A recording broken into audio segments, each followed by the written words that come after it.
2 années de conflits dans le département du Poul ont détruit les moyens de subsistance et de production dans toutes les zones affectées par ce conflit. Les interventions de relèvement précoces prévues dans le plan de réponse humanitaire comprendront la remise en état des écoles et des structures de santé, la réhabilitation des maisons de route et des ponts, ainsi que la reprise du cycle agricole. Mais en attendant, qu'est-ce qui est fait pour ces populations qui petit à petit retournent dans leur lieu d'habitation? On en parle dans cette émission Presse Tribune. Aussi, qui est opposant, qui ne l'est pas. En tout cas, la question alimente les débats au sein de la classe politique congolaise, notamment au sein de l'opposition, ou même la loi déterminant le statut de l'opposition politique reste sujet à caution, tant les divergences subsistent. Mais alors la question...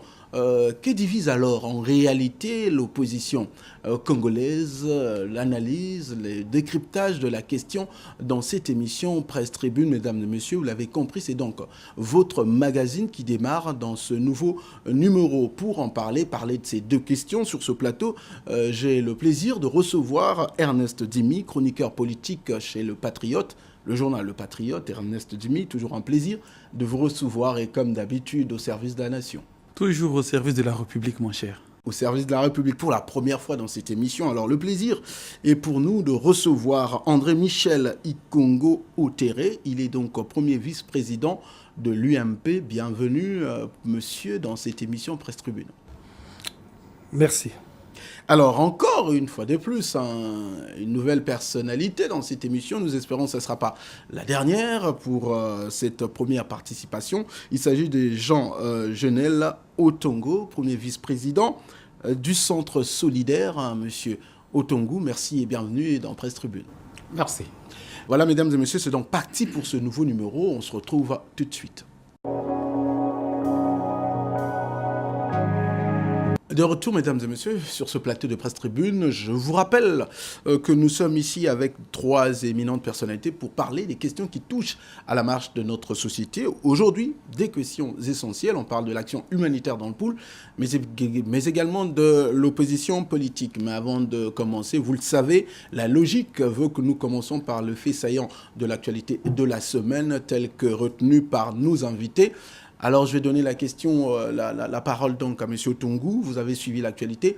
Qu'est-ce qu'on peut retenir, selon vous, des marquants au cours de cette semaine passée? Bon, bonjour et merci, monsieur le journaliste. Je viens ici en tant qu'homme politique. Et le devoir pour moi, en tant qu'Africain, sera de rendre hommage à nos cadres qui nous ont quittés il y a de cela bientôt 2 semaines. Je veux parler du camarade Ongania, qui est le premier questeur du Sénat, de M. Pierre-Ernest Abanzounou, ambassadeur, et enfin de Mme Agathe Makongu, sénatrice.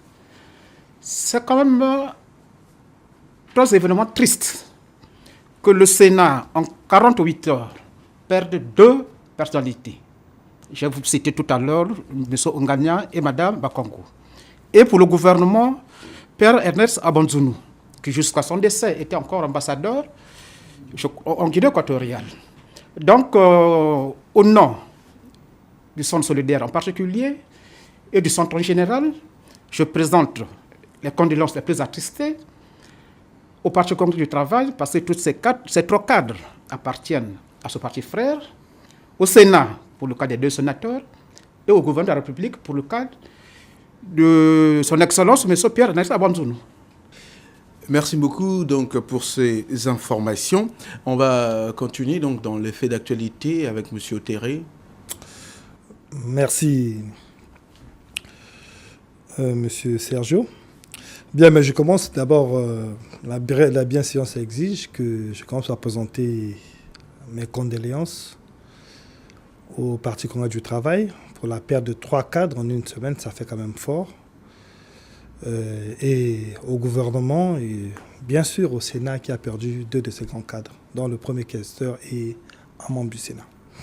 Bien, je vais en ce qui qui concerne les questions d'actualité, je pense que je vais m'attarder un peu sur la structuration du parti UMP, qui a été lancé à Brazzaville le vendredi dernier. Qui est d'ailleurs votre parti. Mon parti, bien sûr. Mais l'occasion de faire quand même la promotion de votre parti. Oui, bien sûr, c'est naturel. Donc, nous avons lancé notre structuration à Brazzaville, où un bureau a été élu, bureau dirigé par M. Bertrand Beber et Toué Lyon. Et nous poursuivons nos activités en ce qui concerne notre parti, en tout cas au niveau de Brazzaville. Je pense que je peux me situer dans ce cadre-là pour ce qui concerne l'actualité de cette semaine.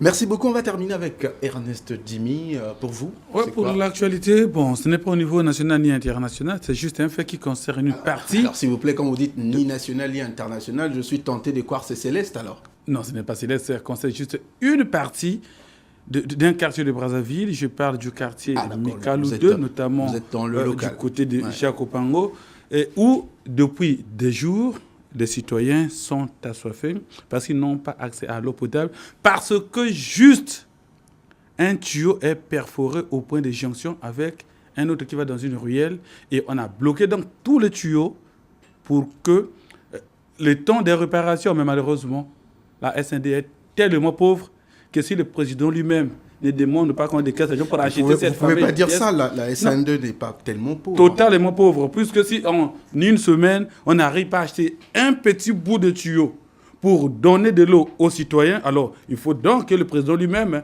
prenne la décision, parte chercher l'argent et à la limite, il vienne peut-être réparer. C'est ce qu'on veut. Mais puisque vous allez voir que des gens, tout un quartier est assoiffé pour juste un morceau de tuyau en forme de T qu'il faut remplacer. Et la SN2 est incapable de réparer. Et si on dit qu'on parle de la vente ou de la dissolution, les gens veulent non. Écoutez, allons seulement.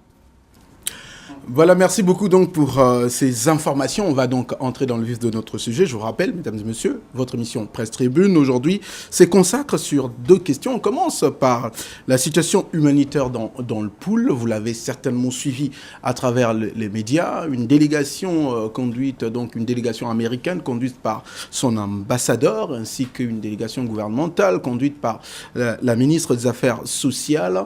Objectif, lancer un programme donc de soutien urgence, d'aide et d'urgence aux populations, notamment dans le district des Mindouli qui retourne, vous le savez, après donc la signature de cessation des hostilités. Alors, c'est des distributions de kits non alimentaires. Vous avez suivi, c'est depuis donc 2017 que le gouvernement a lancé un appel aux bailleurs pour venir soutenir l'action humanitaire dans le département du Pool. Selon vous, jusqu'aujourd'hui, ce qui est fait en termes global et d'emblée, vous sentez que les populations qui ont été victimes des actes barbares qu'on a tous décriés dans le Pool sont bien prises en compte par le gouvernement dans le cadre de leur retour? Qui veut répondre? Allez-y, monsieur Ernest Dimi. Bon, les populations victimes de la sauvagerie qu'on a tous décriées dans ce département du Pool sont-elles prises en charge, bien prises en charge pour un retour à la normalité de leur quotidien? Je crois que nous sommes plus à la phase des intentions que des actes concrets qui peuvent ramener la normalité de la vie d'un simple citoyen qui a déserté son village pendant au moins 18 mois, sinon 24. Pourquoi je le dis? C'est parce que la plupart de ceux que nous rencontrons quand nous y descendons dans le Pool, c'est des gens qui partent de leur propre chef, qui repartent de leur propre chef. D'abord, un premier moment, pour observer, est-ce que réellement la sécurité est réellement revenue? Oui. Et qu'est-ce que j'ai perdu? Qu'est-ce que je peux refaire? Est-ce que je dois revenir ou bien je dois repartir là où je suis accueilli pour toujours? C'est ça. Ce qui manque en réalité, c'est en ce moment-là qu'ils devraient suivre l'accompagnement. Or, il s'avère qu'aujourd'hui, cet accompagnement, s'il a lieu, c'est dans les grands centres. J'ai déjà vu des organismes nationaux et internationaux distribuer, par exemple, du riz à Mindouli à l'époque. À l'époque, nous étions, je crois, en mai ou en juin. Vous voyez? Mais ça, c'est à Mindouli et dans les petits villages. Et qui reçoit à Mindouli? Vous voyez? Donc, les besoins sont tellement grands. Le Congo a lancé des appels aux bailleurs de fonds. Mais je crois que le processus tenant compte de la décadence économique et financière actuelle, aura à durer un long moment parce que les moyens ne sont pas à la dimension des besoins. Vous avez parlé, je crois, dans le debriefing, d'environ, je ne sais pas, 110 millions, 101 millions de dollars qu'il fallait mobiliser. 70 millions de dollars. Voilà, 70 millions de dollars qu'il fallait mobiliser pour que chacun se retrouve un peu par rapport à ce qu'il a vécu dans le pool. Vous voyez que c'est énorme, c'est colossal, alors que nous savons que le Congo est dans une situation pratiquement oui, mais sur cette question, il y a quand même des apports des amis du Congo comme les États-Unis d'Amérique qui a débloqué plus d'1 million de dollars américains. Il y a plein de projets. Le récent projet lancé donc par les États-Unis, qui est donc un projet d'aide humanitaire urgente pour des personnes vulnérables qui retournent dans leur lieu d'habitation ou qui sont dans d'autres localités comme déplacés pour leur apporter aide. On a vu, c'est des distributions de produits non alimentaires. Mais selon vous, est-ce que pour définitivement permettre le retour et que les populations restent dans leur lieu d'habitation, il suffit tout simplement d'avoir des distributions de kits où il faut penser autrement, comme l'appel d'ailleurs lancé par le maire de Mindouli, c'est-à-dire permettre à ces populations de cultiver par eux-mêmes, et ça sera le seul moyen de leur permettre de retrouver une vie normale. Vous partagez cet avis, M. Otungu? Bon, merci. Je tiens d'abord à remercier tous ceux qui sont en train de soutenir le Congo. Je vais par là citer les États-Unis, vous l'avez dit tout à l'heure, et aussi les autres organismes internationaux qui, dès l'annonce de l'accord de la statue d'accord de cessez-le-feu, sont venus au chevet du Congo. Mais, vous l'avez dit tout à l'heure, vers la dernière partie de votre question, pendant combien de temps ces populations vivront-elles de l'aide qui partirait de l'extérieur? Donc, je crois qu'il est temps pour le gouvernement de mettre justement un plan de réinsertion de ces populations. Quand je parle de réinsertion, je ne parle pas des ex-combattants, non. De réinsertion des populations qui hier étaient habitués, nous savons très bien, le peuple du Poul, qui est habitué au champ, à l'agriculture, je vais dire. Et de l'élevage, bien sûr. Merci, M. Dimi. Et de l'élevage. Donc aujourd'hui, je crois que ce que le gouvernement peut faire et doit faire, c'est d'avoir un plan d'accompagnement de ces populations sinistrées. Tout à l'heure, M. Dimi l'a dit. Pendant 18 mois, 22 mois, ces populations ont tout abandonné. Et quand elles repartent, elles n'ont plus rien. Pas de maison, pas de plantation. Donc, l'urgence serait aujourd'hui pour le gouvernement, appuyé bien sûr par ceux qui ont accepté de nous aider, c'est de réinsérer ces populations. Et parce que, monsieur le journaliste, pendant combien de temps ces populations vivront du riz qui partira de l'extérieur, vivront de ce qu'on donne, des bidons d'huile et autres. Vous êtes une famille de 10 personnes. On vous donne 2 litres, 3 litres. Ben, ça va vous servir pendant combien de jours?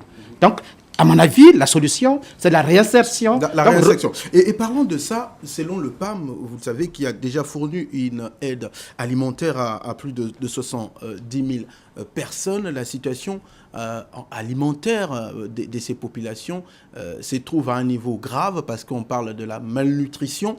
Et quand vous voyez cette situation, pensez-vous que le gouvernement avait déjà pris à bras le corps cette question dès le départ? Est-ce qu'on avait mis le moyen qu'il fallait pour que la prise en charge de ces populations puisse être plus efficiente? Bon, merci. Je pense bien que les actions sont menées par le gouvernement, mais je peux dire peut-être pas suffisamment. Le contexte oblige, mais il est nécessaire de retenir qu'aujourd'hui, les populations du Poul, en tout cas des populations sinistrées du Poul... Excusez-moi de vous couper, quand vous parlez des contextes, il ne faut pas non plus oublier que c'est une nécessité de faire en sorte qu'il y ait la paix et que les gens vivent dans une situation normale. C'est aussi une nécessité. Aujourd'hui, la paix, comme vous dites, ce n'est pas l'absence de guerre. Aujourd'hui, le Poul est pacifié. Ce problème est réglé. Mais au-delà de cela, il faut remettre les gens dans les conditions de convivialité. C'est-à-dire quoi? Permettre aux gens de vivre de leurs activités économiques. Le Poul était un département qui vit de l'agriculture et de l'élevage. Donner les possibilités. De la République. Oui, donner les possibilités à ces populations de repartir dans leur localité, mener leurs activités habituelles. Et c'est sur cette question qu'il faut réfléchir. Et le PND, en ce moment-là, ne suffit pas. Il faut des mesures spécifiques appropriées pour le département du Poul qui est dans une situation exceptionnelle. Exactement. D'ailleurs, on parle du plan donc, de relèvement qui consistera notamment à aller au-delà de ce qui est comme prise en charge alimentaire et bien d'autres. Il faut revoir le système donc, de santé, les systèmes éducatifs et l'environnement. On va d'abord écouter le plaidoyer donc, formulé par des populations et avec la réponse d'ailleurs de la ministre en charge donc des questions humanitaires. On nous reviendra pour la suite de cette émission. Bon, ma réaction, vraiment, c'est intéressant. De votre part, on est ici à Mindouli pour réussir cette don-là. Vraiment, c'est très, très intéressant. Mais c'est que cette don-là, c'est suffisant, mais côté la vie d'un homme, c'est un peu insuffisant. C'est un peu insuffisant parce qu'on a des couvertures, bien sûr, on a des cantines, des sols, tout. C'est bon, mais on est nombreux dans des foyers. Et puis, dans des foyers, il nous manque de l'argent, on n'a plus de champs, parce que nous sommes des paysans, on n'a plus de machettes, de houes, on a tout perdu, on avait des étangs, bon, tout est pillé, tout est gaspillé. Là, on cherche normalement une aide. Si l'État congolais pourrait nous envoyer une aide, telle que les machines agricoles, de graines, de brouettes, ça aurait été très très gentil pour nous se ravitailler compte tenu de la vie d'aujourd'hui. Nous sommes presque à 32 km d'ici. On est venu ici à Mindouli à pied. Il nous manque de moyens pour arriver ici. Mais on a que la calme est là, mais nous cherchons des avantages.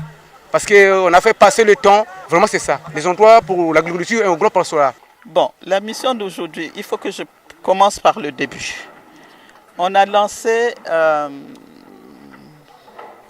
ce qu'on appelle le programme de réponse d'urgence pour le Poul. L'année dernière, on avait lancé, 2017. Cette année, 2018 aussi, on a lancé au mois de février. Mais dans ce programme, il y a plusieurs volets. Il y a l'alimentation, parce que beaucoup sont malnutris.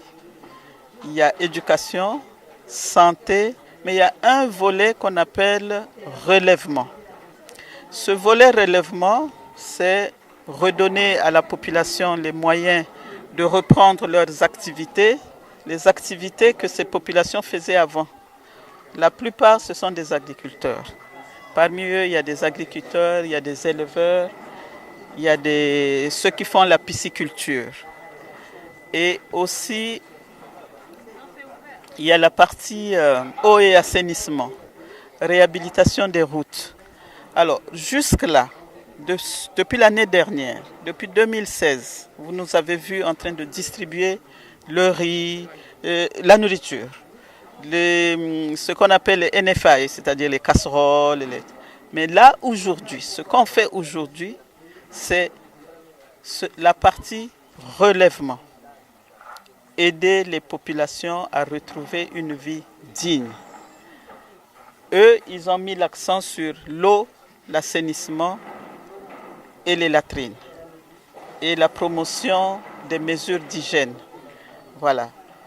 Et ils en ont profité pour distribuer un peu les articles ménagers. Mais sinon, l'essentiel du projet, c'est le projet relèvement. Et ils sont les premiers qui ont commencé à lancer le projet qui concerne la composante relèvement. De retour donc sur ce plateau, vous l'avez suivi, Madame la Ministre parle d'un plan qui est organisé, prévu dans les prochains jours. Le gouvernement avec ses partenaires vont se mettre en branle pour exécuter ces plans, donc qui est le niveau du relèvement. Selon vous, la solution passe par là finalement, qu'on arrive à exécuter ces projets? Sergio, oui. Au stade où nous sommes avec la situation du Poul, toute solution qui peut avancer, toute initiative qui peut faire avancer la situation des frères de ce département, notamment des victimes, est bien accueillie. Mais sauf que là, nous sommes encore dans le domaine de la parole. Vous savez, ça fait quand même près de 2 ou 3 mois que j'étais à Kinkembo et Lulombo. le chef du village de Kinkembo a dit nous ne demandons pas trop au gouvernement pour que les populations de Kinkembo se retrouvent au stade où nous sommes, du moins celles qui sont déjà revenues, et on avait déjà assez. Alors qu'on nous ramène par exemple les chemins de fer comme ça, que de perdre 6 000 pour quitter Lulombo à Brazzaville avec notre manioc, qu'on mette dans les trains avec 2 000 francs, tu arrives, tu vends et tu reviens. Ça, c'est un. De deux, il exigeait aussi, il demandait qu'on leur apporte des semences, par exemple. Et si possible, même des tracteurs pour essayer un peu d'aller vite dans la reconquête un peu de leur rythme de vie. Vous voyez, ce que Madame la ministre a dit, c'est bien. Mais si on est encore au stade des études, et qu'on n'a pas d'argent, il faut faire des études qui vont encore prendre l'argent, et il faut attendre le temps de la faisabilité de ces études, la mise en œuvre. Et alors, vous voyez qu'on va se retrouver dans la situation du 4 mars en Pila, où depuis 2012, les gens attendent, et il y en a qui sont partis sans jamais toucher, repartir dans leur site et qui ont pratiquement tout perdu, complet leur vie. Donc, moi, je crois que parmi les urgences d'une république, il y a plus que urgence. Aujourd'hui, c'est un minimum qu'on veut pour que les populations du Poul qui veulent repartir maintenant, puisque la paix est revenue, repartent et qu'ils aient l'essentiel. Vous n'allez quand même pas oublier, ça je le posais, relancer Jean Junel. C'est en décembre, il ne faut pas oublier que l'accord a été signé et que les mouvements de retour de population, il y a à peine quelques mois. Donc, il ne faut pas demander au gouvernement de courir plus que le train. Ça veut dire que les choses doivent se passer de manière séquentielle. C'est peut-être pas votre point de vue? Non. S'il vous plaît. Je crois que tout à l'heure, M. Tim l'a dit. Ici, il s'agit des vies humaines. Et pour une république, pour un gouvernement, on ne peut pas attendre pour régler ce problème-là. Le problème, plutôt, c'est de voir d'abord les priorités. Monsieur le journaliste, je crois que nous sommes au village. Quand nous parlons du Poul, de Kikembo, il a dit tout à l'heure, là nous sommes au village. Les latrines ne sera pas, à mon avis, une priorité. Les priorités, c'est ailleurs. Les priorités, c'est quoi? Tout à l'heure, il a parlé du chemin de fer. Je crois que ce peuple, surtout celui qui est sur le chemin de fer, pendant des années, a vécu que de ces produits agricoles. Donc, de par le passage du train, il produit, il amène au bord des rails, il vend son produit, il a de quoi vivre. Donc, les latrines, à mon avis, ce n'est pas une urgence. Les écoles, oui, les hôpitaux, oui. Parce que la santé des gens, il n'y en a pas. Mais pas les latrines. Mais aujourd'hui, j'assiste sur ce que le frère Jimmy vient de dire. Il nous faut le gouvernement, bien sûr. Il faut que le gouvernement regarde. Mais c'est une priorité. La question du CFCO, la question, effectivement, de comment remettre le peuple du Poul en action, remettre le peuple au travail. Et le travail sur lequel nous l'avons dit tout à l'heure pour me répéter, nous avons l'agriculture, l'élevage et bien d'autres activités que le peuple du Poul est habitué à exercer. D'accord. Mais, monsieur Otéré, que penserez-vous alors? Parce que là, vous parlez de chemin de fer, mais on va se rappeler quand même lors du tout premier conseil des ministres du nouveau gouvernement, de ce gouvernement, Clément Mwamba II, le président, oui, Remanié à l'époque, les présidents avaient parlé, oui, Clément Mwamba II, donc c'était pas un nouveau Remanié, parlait de pouvoir faire en sorte que le train CFCO reprenne d'ici là, nous étions au mois d'août, d'ici le mois de décembre 2017. Alors il y a eu une signature de l'accord, nous sommes près d'une année. Depuis une instruction gouvernementale a été donnée dans ce sens-là. Je me rappelle d'ailleurs, il était prévu un comité mixte pour veiller à ce que cela soit mis en pratique. Le CFCO n'est toujours pas de retour. Pour vous, comment vous pouvez comprendre cette situation ? Bon, mais il faut noter qu'entre un mot d'ordre et la mise en application, il y a toujours un certain temps. Et il faut reconnaître aussi que le chemin de fer a connu une très grande dégradation. Des ponts, des dizaines de ponts détruits. Et c'est un travail de longue haleine qui nécessite du temps. Donc, je suis dans l'optique ou de ceux qui pensent que le travail va se faire et se fera dans des délais, peut-être qui ne répondent pas à la volonté de la population. Mais je pense qu'il faut aussi demander au gouvernement de faire diligence sur ce projet qui est un projet d'un intérêt important, de très grand intérêt pour les populations du Poul, notamment du Poul. Je voudrais réagir, non. Voilà, il ne s'agit pas de l'ampleur des dégâts, il suffit du CFCO qu'il faut peut-être mettre en exergue pour justifier le fait que les choses n'avancent pratiquement pas, sinon très très doucement. Il s'agit d'une attitude qui semble se développer de léthargie au niveau de l'exécutif congolais et j'ai des preuves. Quand le gouvernement est interpellé pour les érosions à Brazzaville, on nous a dit quoi? Que oui, on va tout faire pendant la saison sèche pour que les choses avancent. Mais aujourd'hui, nos enquêtes montrent qu'au niveau de grands travaux, tous les dossiers sont ficelés, l'entreprise a été retenue. Maintenant, la saison sèche est déjà au milieu. Si ça blanc ou aux finances, et qu'a dit le Premier ministre par rapport à ça? Puis c'est lui qui avait fait l'annonce devant le Parlement. Vous voyez? Donc c'est la même situation. Et le temps va passer, les pays vont revenir, on va encore crier. Aujourd'hui, les CFCO plus que jamais, c'est une urgence pour fluidifier la vie dans le pool. C'est une urgence. La route Kinkala-Gambari-Mindouli, je l'ai faite. Ce n'est plus une route. Il faut avoir des pelles à tout moment, il faut creuser pour que les gros bayous passent. Vous voyez, c'est très très difficile. Alors, la route, il ne reste plus que celle qui passe par Yé, donc la route lourde. Alors, à l'intérieur, c'est difficile. Donc, si même le CFCO tarde à venir, alors ça sera compliqué.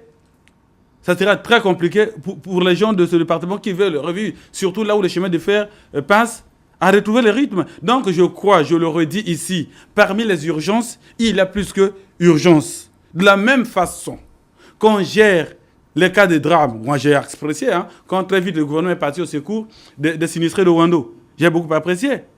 Mais que ça soit géré également de cette façon-là. C'est vrai qu'il y a une grande ampleur, mais qu'on sente quand même une certaine course pour la résolution de ces problèmes.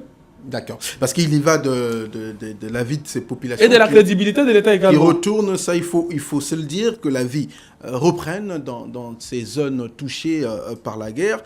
Nous y sommes rendus et nous avons vu. Les questions alimentaires restent toujours se poser avec acuité. Maintenant, on va essayer de réfléchir un peu dans les solutions. Tout à l'heure, vous avez suivi la ministre. Donc, les solutions ne manquent pas, au-delà du fait qu'il faut aller vite. Dans les actes. Mais en attendant, il y a des situations à gérer, comme ce que font les Américains et les Chinois également. On fait un petit tour par là. Il faut aussi continuer dans ce même sens, d'amener quand même tant soit peu de quoi assurer donc une aide subsidiaire donc à ces populations. Quelles sont vos propositions au-delà du plan déjà présenté par la ministre des Affaires sociales? Non, je crois que nous trois ici autour de ce plateau, nous sommes mal placés. Parce que personne ne doit tenir sur nos gouvernements. Parce qu'il y a un fait qu'il faut reconnaître. Nous avons affaire à un gouvernement qui ne communique pas. Nous ne savons pas concrètement, comme Madame la ministre a dit effectivement, nous ne savons pas que pense le gouvernement réellement. Mais je vais peut-être anticiper, je ne sais pas si on va en arriver. En ce moment-là, il faut craindre une chose. Toute la semaine passée, sur RFI, il y a eu des reportages. Nous avons entendu ce que nous appelons des ninjas ou des combattants dire que j'ai suivi un qui a dit « j'ai encore mon arme ». Et si les choses n'avancent pas, je suis prêt à commettre des bêtises. Vous voyez? Donc, le gouvernement, comme vous l'avez dit tout à l'heure, le problème du gouvernement aujourd'hui, c'est d'aller vite. Parce que nous avons affaire aux populations qui sont en train de souffrir. M. Djim l'a dit tout à l'heure. Au plus tard, fin août, avec le changement climatique, peut-être on aura déjà des pluies. Mais dans quelles conditions vivent ces populations? Dans quelles conditions vivent ces populations? Donc le gouvernement a intérêt, malgré les difficultés que tous nous reconnaissons, mais le gouvernement a intérêt d'aller vite. Et tout à l'heure, pour reprendre Jimmy, que je le cite beaucoup, il dit qu'il y a plus que il y a des priorités. Il y a des priorités, nous devons aller vite. C'est de regarder concrètement ce qu'il y a à faire. Oui, nous attendons l'aide des organismes internationaux, des partenaires, et nous-mêmes. Ce n'est plus le temps de projet que nous ferons. Ce n'est plus le moment de réflexion. Non. Je vais prendre encore un autre cas. Tout à l'heure, M. Djima a parlé de pluies à Wando. Et vous a connu une grande pluie, une grande tornade, où le gouvernement réagit, c'est pas le gouvernement, ça doit être des élus, on réagit, je crois, 7 mois après. Mais serons-nous d'accord que des populations sinistrées attendent 7 mois? Cet accord, le fameux accord du 23 décembre, mais Sergio, nous sommes aujourd'hui le 12 juillet. Ça fait déjà combien de temps? Presque 7 mois. Mais un État, un gouvernement, mais c'est celui qui profane. En signant l'accord, mais le gouvernement savait que la suite c'est quoi? De réinsérer sa population. Mais comment? Je crois qu'en signant l'accord, devrait vite s'en suivre le plan d'accompagnement. Nous venons de signer un accord. C'est ce que je veux dire. Depuis 2007, il y avait donc ces plans de réponse humanitaire qui a été mis en place et ces plans qui continuent. Mais maintenant, on se rend bien compte que ce plan sera inefficace s'il y a pas, si on ne passe pas au niveau de relèvement précoce, c'est-à-dire au-delà de l'aide d'urgence, mais il faut permettre à ces gens-là de vivre de leur travail, l'agriculture notamment, la pêche et l'élevage. Et c'est ce que d'ailleurs la ministre a dit qui va être fait. Espérons. Espérons. Puisque jusque-là, ce sont des promesses. D'accord. Alors, au terrain, vous également, est-ce que vous êtes dubitatif ou vous croyez finalement à la promesse faite par la ministre? Bon, dubitatif, je peux dire aujourd'hui que je peux l'être, parce que entre la parole et l'acte, le temps qui s'écoule n'arrange pas les choses. Tout à l'heure, mon co-débatteur Jonel Otungu vient de dire qu'un ninja qui prétend avoir son âme à la maison, qui dit que si, à une certaine échéance, les choses ne s'amélioreraient pas et qu'il allait reprendre son âme pour aller de faire encore du mal aux populations. Est-ce que c'est ce que nous souhaitons qu'il arrive? Moi, je ne pense pas. Alors, je pense qu'il est temps que le gouvernement puisse battre les bas pour gérer à bras le corps ce problème du département du Poul qui a un peu trop duré. Voilà, qui a un peu trop duré. On va donc mettre un terme sur cette question dans notre première partie. L'émission Presse Tribune, on évoquait tout à l'heure la situation exclusivement humanitaire dans cette partie du pays, parce que la semaine dernière, nous avons parlé des aspects politiques qui entourent cette question. Et aujourd'hui, nous nous sommes consacrés exclusivement sur des questions humanitaires. Vous avez vu la descente donc faite sur terrain et comment les choses évoluent et les interventions des uns et des autres qui appellent donc à une action plus urgente pour permettre à ces populations de retrouver une vie, mais une vie normale. On va se retrouver tout de suite pour la deuxième partie de cette émission et je vous rappelle, nous allons parler de la question ou de la vie de l'opposition politique au Congo-Brazzaville et c'est tout de suite.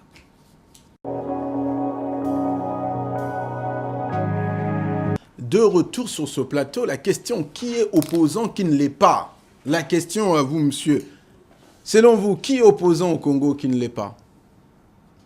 Bien sûr, on sait que les noms sont odieux, mais parlons peut-être des partis politiques. Quel parti pour vous est dans l'opposition qui ne l'est pas? Non, je crois que Sergio, il faut éviter de faire les subjectivismes.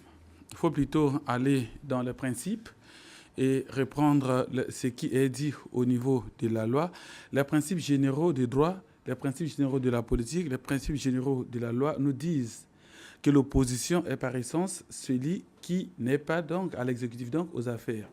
L'opposition, c'est celui-là qui constitue le grand contre-pouvoir. Alors, c'est là ce que c'est qu'un opposant, de manière naturelle. Mais ce n'est pas à quelqu'un de s'auto-proclamer opposant. D'accord. Alors, d'où maintenant, on va planter le décor. Tout le monde le sait. Il y a eu donc cette loi qui détermine le statut de l'opposition, votée. Il y a eu au niveau du Conseil des ministres, toujours conformément à la loi, un chef de file de l'opposition qui a été choisi à la personne de M. Tchati Mabiala, justement parce qu'il est le président d'un parti qui a plus des élus au niveau notamment de l'Assemblée nationale. C'est clair. Et après, plusieurs langues et délits. D'autres camps, des gens qui ne reconnaissent pas Tchati Mabiala, ce rôle-là.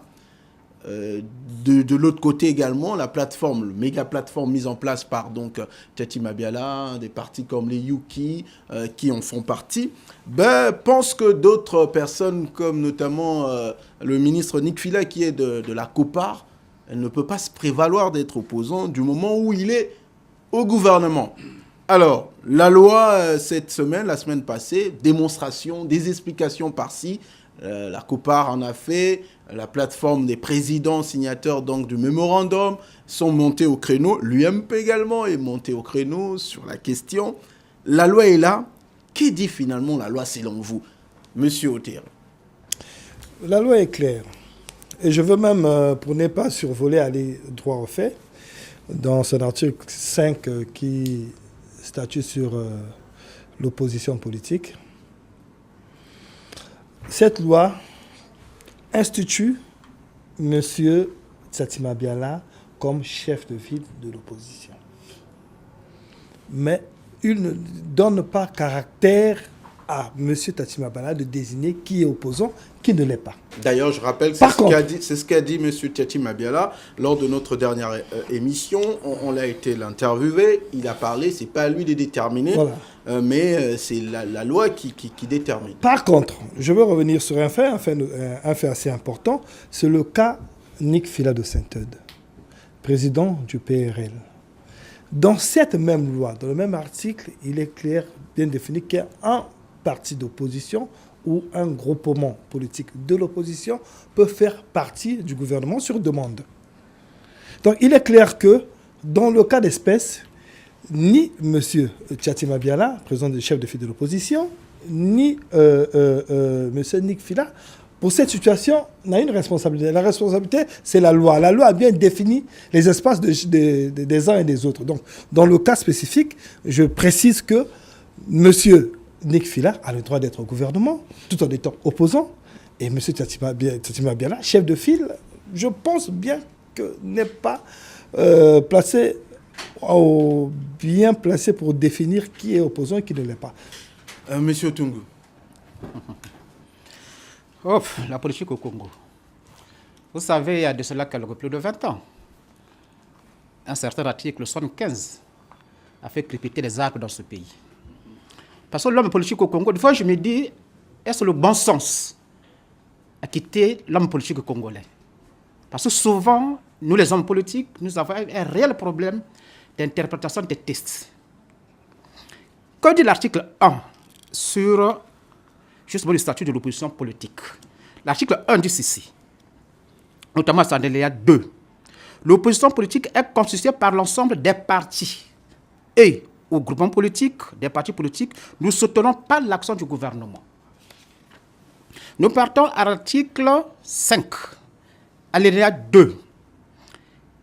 Non, article 5, d'abord, alinéa 1. Tout parti politique ou groupement des partis politiques appartenant à l'opposition peut accepter de faire partie du gouvernement. Alinéa 2.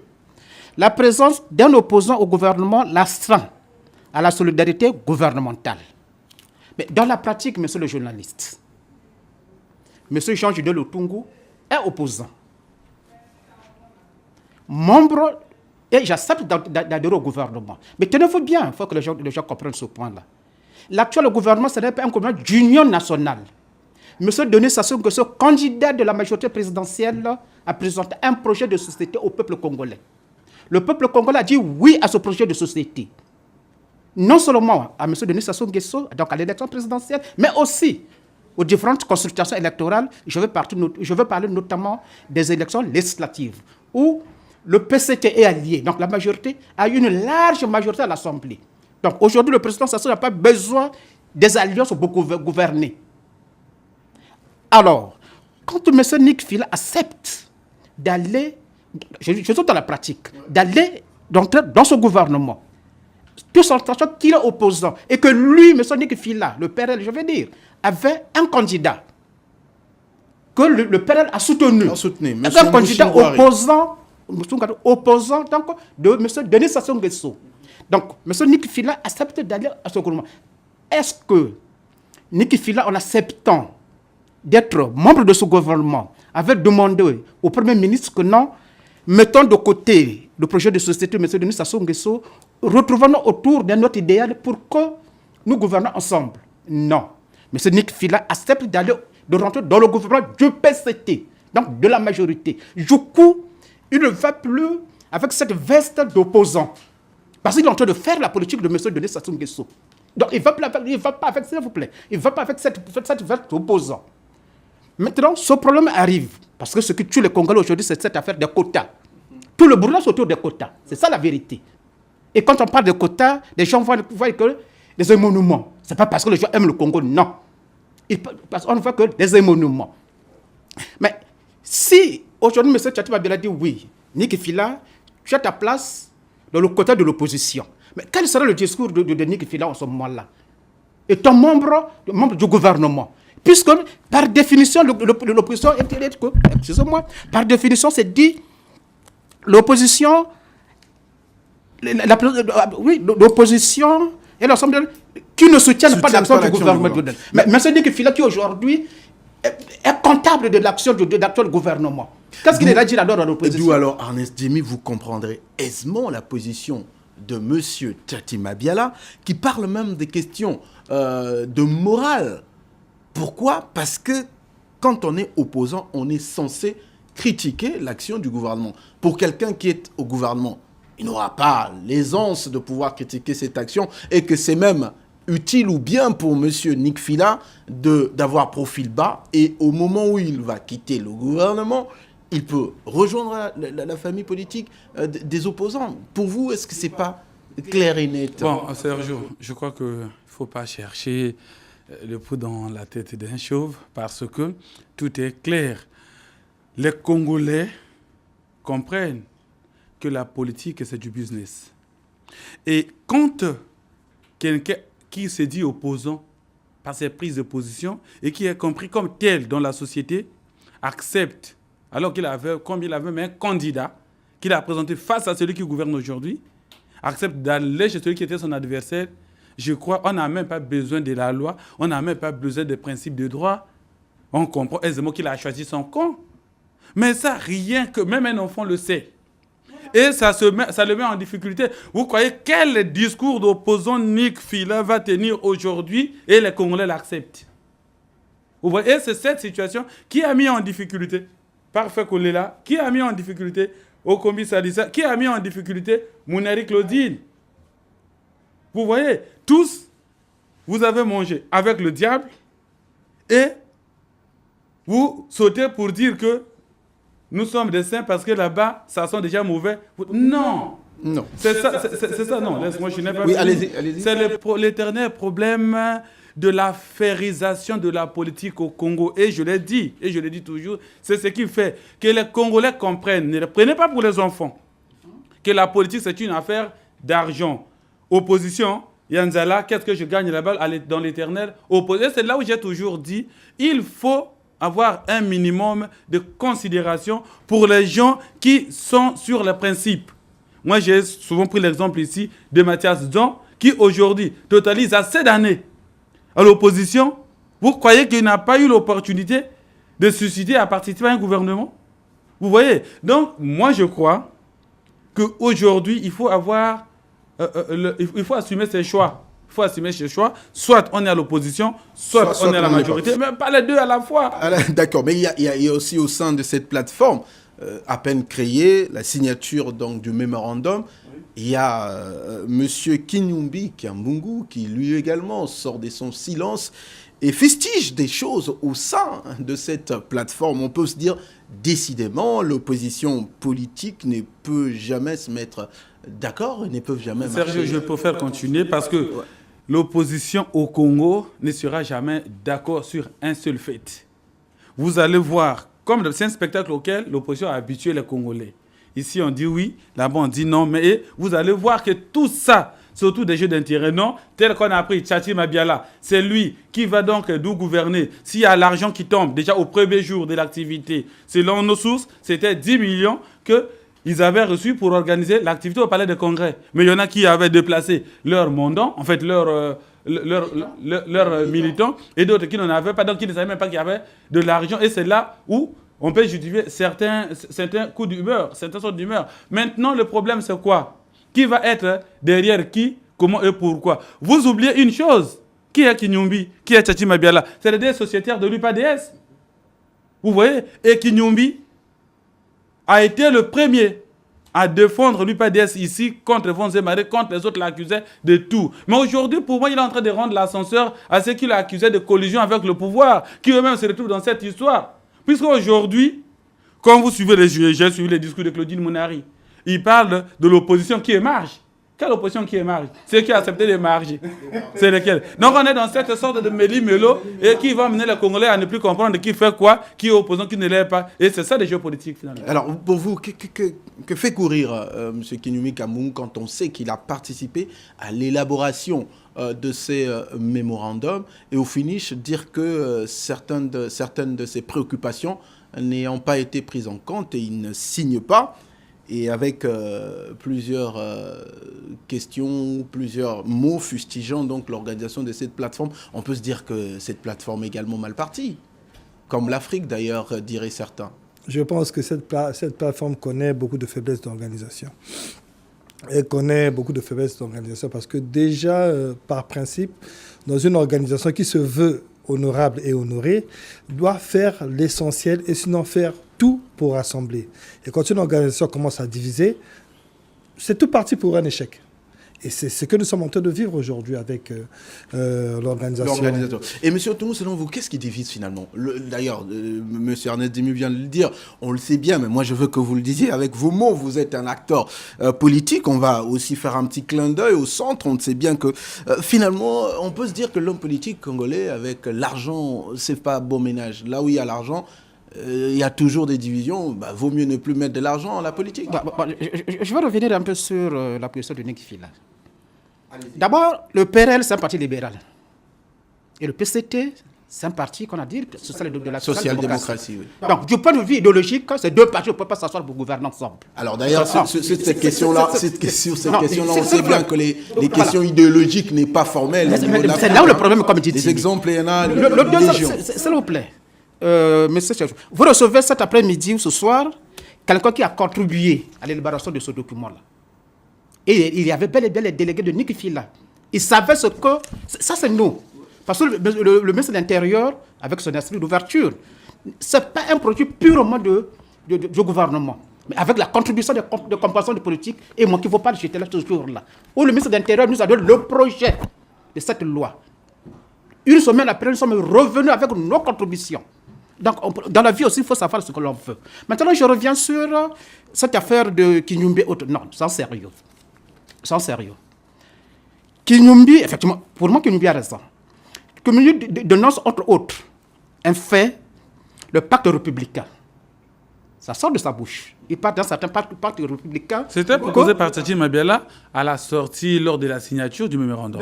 Maintenant, quel pacte républicain? Nous avons aujourd'hui la Constitution qui est là. Si le gouvernement actuel pense ou constate qu'il y a des problèmes au niveau de la nation, mais ça ne peut pas se passer qu'entre une frange de l'opposition et le PCT. C'est un problème en ce moment-là qui devrait être regardé au niveau de la nation. Mais la loi sur les partis politiques reconnaît 3 espaces. Nous avons la majorité, le centre et l'opposition et la société civile. Parce que vous vous souvenez, chaque fois que nous nous retrouvons pour les grandes questions de la nation, nous associons aussi la société civile. Donc, Kinyoumi a perçu justement... Est-ce qu'il faut appeler ça cafouillage? J'ai du respect pour ces grands hommes politiques. Mais est-ce qu'il faut appeler ça cafouillage? En dehors de la Constitution, aujourd'hui, personne, mais je dis que personne ne peut prétendre parler d'un autre pacte républicain. Si le gouvernement, je le disais tantôt pour me répéter, si un souci réel au niveau de la nation, que le gouvernement prenne son courage pour dire il y a quelque chose qui ne va pas, asseyons-nous. Et en ce moment, c'est toute la classe politique, y compris la classe sociale civile qui doivent s'asseoir pour regarder, mais ce n'est pas un deal de chambre pour dire que l'UPADES ou le groupe de Tchatchi Mabiala avec le PCT ou avec la majorité. Non. En ce moment-là, Kinyoumi a raison. Mais pour le reste, comme tu as essayé de dire tout à l'heure, cette classe politique, elle est connue. Hein, c'est des frères, des amis, deux fois. Bon, par rapport à un antécédent passé, D'accord. Je vais revenir vers vous. Allez-y, réagir. Dans ce même sens, vous savez que nous acheminons vers la mise en place. Moi, j'étais dans la salle quand le ministre était en train de rappeler ces principes de loi pour dire que les partis qui n'ont pas rempli les critères donc ne vont plus exister sur la liste. Alors, il avait annoncé la mise en place imminente du Conseil national du dialogue. Alors, et dans ce conseil, il devrait être représenté toutes les sensibilités politiques. Maintenant qu'il y a des sensibilités politiques d'envergure qui n'ont pas rempli les critères de la loi, quels seront leurs sorts d'office hors jeu? Maintenant, quelle sera maintenant l'effectivité ou l'envergure ou bien l'influence du fameux Conseil national du dialogue dans la gestion des affaires qui arrivent? C'est la question qu'on se pose.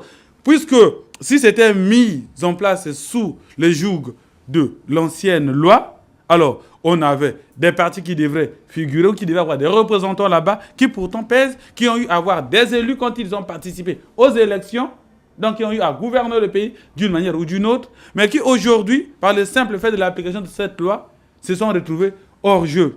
Et donc, il ne peut plus avoir des représentants. Maintenant, et c'est ce qui reposera toujours le problème de la contestation que nous avons dans ce pays, des décisions qui sont prises au niveau national par la classe politique, par l'élite politique, puisqu'il y a toujours une partie qui, soit elle s'exclut pour le cas de l'opposition radicale quand il y a le dialogue et autres, mais soit pour le cas à venir, qui sera exclu. Voilà.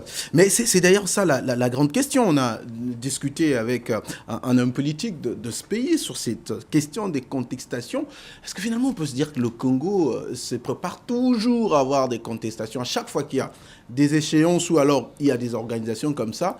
Il y a toujours des uns qui tirent des draps de l'autre côté et pour préparer la contestation, d'ailleurs, vous venez de le dire si bien, et moi je vois aussi la contestation au niveau du centre, parce que l'UMP, vous êtes un parti du centre, bien que vous aurez un quota, selon mes informations, de 11 délégués au niveau donc, de ces conseils, et l'UMP en réclamerait 5, vous êtes un peu trop gourmand. Est-ce que là aussi, vous, avec ce qui s'est fait avec Tchati Mabiala et les centres, où se situe finalement le centre? Vous êtes finalement au côté du pouvoir ou du côté de Tchati Mabiala? Bon, mais nous sommes déjà... D'abord, merci. Le centre est d'abord républicain. Il se penche du côté des intérêts du pays. Mais alors, tous les partis sont républicains. Oui. Ils sont reconnus, ils sont républicains.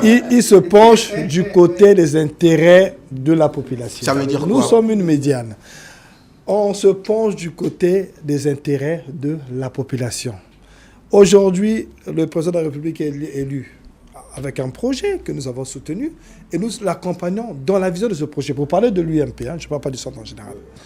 Et c'est ça la particularité du centre. Elle penche vers les intérêts de la République. Si les intérêts de la République aujourd'hui convergent vers l'opposition, convergent vers l'opposition, mais nous irons. Ça n'a rien à voir avec de l'opportunisme, c'est simplement une question de positionnement.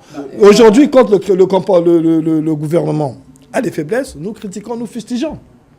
Nous prenons position contre le gouvernement. Et le quota, parce que le centre est pluriel aussi, le quota. Il n'y aura pas aussi des questions là-bas pour des quotas? Non, sur cette question, s'il vous plaît, je peux répondre.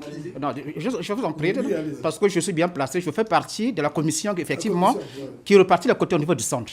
Non, oui, moi je fais partie.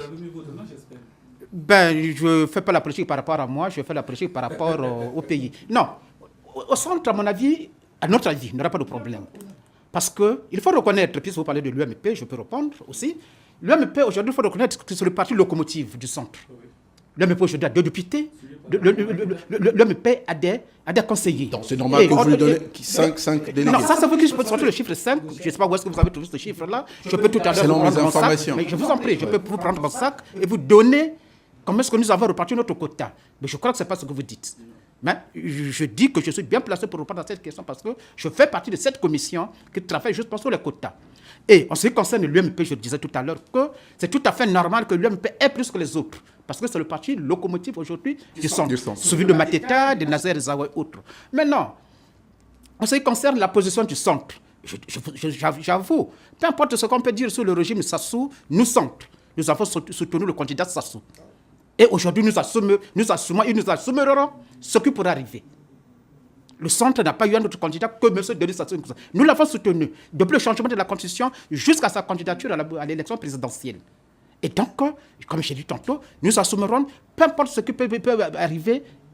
Vous assumez. Nous assumons. D'accord. Alors, M. Arnaud Djimi. Je vais ajouter de l'eau au moulin de Métier Antungu pour tout simplement dire que pour la situation du centre, moi je crois qu'il s'agit des problèmes, de 2 principes qui gouvernent l'effectivité d'un quota ou d'un avantage.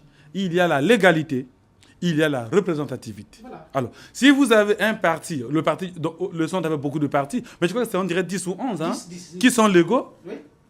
Et parmi les légaux, comme tout le monde est légal, il faut maintenant chercher la représentativité. Mais là, il n'y a rien à faire. C'est l'UMP. Mais sauf que j'ai toujours dit, hein, on est là ensemble, j'ai toujours dit que est-ce que le centre, c'est réellement une composante politique à part entière?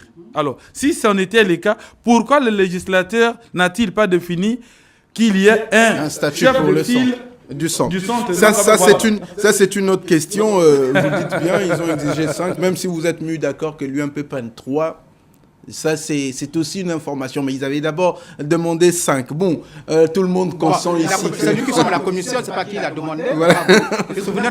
Membre de la commission, mais nous sommes informés. Nous sommes informés. Alors, merci beaucoup. On va terminer parce qu'on me fait signe, il n'y a pas le temps. Je vais donner à chacun 30 secondes pour clôturer. En somme, ces débats, on a fait un échange sur ces questions. Alors, qu'est-ce qu'on peut retenir en définitive? Je vais commencer par M. Terret. Vous avez 30 secondes rapidement pour clôturer. Bien, merci. Déjà, c'était un débat très constructif. Et j'aime bien débattre avec mon frère Dimi en face, qui de temps en temps est titillé. Mais enfin, c'est aussi ça. Oui, Dimi, oui. C'est aussi ça la démocratie. J'aimerais faire passer un message particulier.